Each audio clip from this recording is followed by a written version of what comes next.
ভূমি মালিকদের জন্য কঠোর নির্দেশনা দিয়েছে ভূমি মন্ত্রণালয়।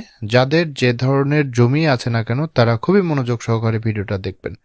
গতকাল একটা প্রজ্ঞাপন হয়েছে, যে প্রজ্ঞাপনের মাধ্যমে ভূমি মন্ত্রণালয় ভূমির যে বকেয়া কর রয়েছে সেই করগুলো সম্পূর্ণ পরিশোধ করে দিতে বলেছে আগামী 30 জুনের ভেতরে। অর্থাৎ আজকে 31 তারিখ, মে মাসের 31 তারিখ, এবং আর হাতে মাত্র একটা মাস সময় রয়েছে। যে এক মাসের ভেতরে যার যে ধরনের ভূমি রয়েছে না কেন, পূর্বের যদি কোনো বকেয়া কর থাকে এবং চলতি মাসের যে কর রয়েছে সেটা সহ পরিশোধ করে দিতে বলেছে ভূমি মন্ত্রণালয়।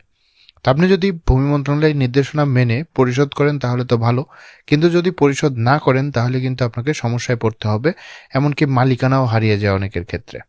তো ভূমি উন্নয়ন কর পরিশোধ করার জন্য আপনাকে যে কাজটা করতে হবে সেটা হলো land.gov.bd, এই ওয়েবসাইটে যাবেন। সেখানে একটা লিঙ্ক আছে, সেই লিঙ্কে যে আপনি একটা অ্যাকাউন্ট খুলবেন যদি আপনার পূর্বের অ্যাকাউন্ট খোলা না থাকে। সেখানে আপনি হ্যাসেল ফ্রি ভাবে অনলাইনেই বকেয়া কর পরিশোধ করতে পারবেন।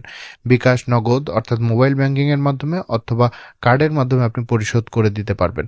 এর জন্য আপনাকে লাইনে দাঁড়াতে হবে না। সরকার কিন্তু এর উপরও জোর দিয়েছে যে অনলাইনে যেন আপনি ভূমি করটা পরিশোধ করেন, কারণ রাষ্ট্রীয় যে অর্থ বছর রয়েছে সেটা 30শে জুনে শেষ হয়। সরকার চাচ্ছে এই 30শে জুনের মধ্যেই যেন সকল হিসাব নিকাশ যেন ক্লোজ করতে পারে এবং যার যা দেনা পাওনা রয়েছে সেগুলো যেন পরিশোধ হয়ে যায় এবং সরকারের থেকে ভালো একটা যে আর্থিক যে ব্যাপারটা রয়েছে, অর্থ পায়, রাজস্ব পায় এখান থেকে। তো এই জন্য সরকার চাচ্ছে যে খুব দ্রুত যেন যারা ভূমি মালিক রয়েছেন তারা যেন তাদের ভূমি করটা পরিশোধ করে দেন। তো ভূমি কর যদি পরিশোধ না করেন সেক্ষেত্রে কিন্তু আপনার ভূমির যে বকেয়া কর রয়েছে তার সাথে সুদ যুক্ত হতে থাকবে, এবং এই সুদ যখন যুক্ত শুরু হবে তখন আপনার যা বকেয়া কর রয়েছে তার চেয়ে অনেক বেশি পরিমাণ ভূমি কর বা ভূমি উন্নয়ন কর বা রাজস্ব আপনাকে দিতে হবে।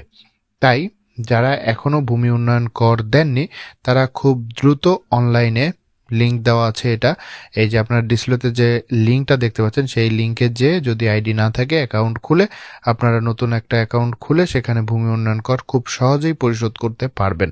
আর যদি কোনো সমস্যায় আপনার এলাকায় কম্পিউটারের অনেক দোকান রয়েছে যারা এই করগুলো পরিশোধ করে থাকে, সেখানে যেও কিন্তু পরিশোধ করতে পারবেন। তাই দেরি না করে, আর অল্প সময় যেহেতু রয়েছে, আর একটা মাস সময় রয়েছে, এর ভেতরে যার যা ভূমি উন্নয়ন কর রয়েছে বকেয়া সেগুলো পরিশোধ করে দিন। তো ভিউয়ার্স, আজকে পর্যন্তই। ভূমি বিষয়ক অন্যান্য ভিডিও দেখার জন্য আমাকে সাবস্ক্রাইব করে রাখবেন এবং যে কোনো আপডেট পাওয়ার জন্য আমার চ্যানেল বিডি ল হাবের চেয়ে সেরা কিন্তু কোনো চ্যানেল নাই। দ্রুত আপডেট পাওয়ার জন্য এই চ্যানেলটা সাবস্ক্রাইব করে রাখবেন এবং আপনার ভূমি যা রয়েছে সেগুলো সম্পর্কে সচেতনতা অর্জন করবেন। আজকে পর্যন্তই, পরবর্তীতে দেখা হবে নতুন কোনো বিষয়ে। যদি ভালো লাগে শেয়ার করবেন বন্ধুদের সাথে, তাদেরও উপকার হবে।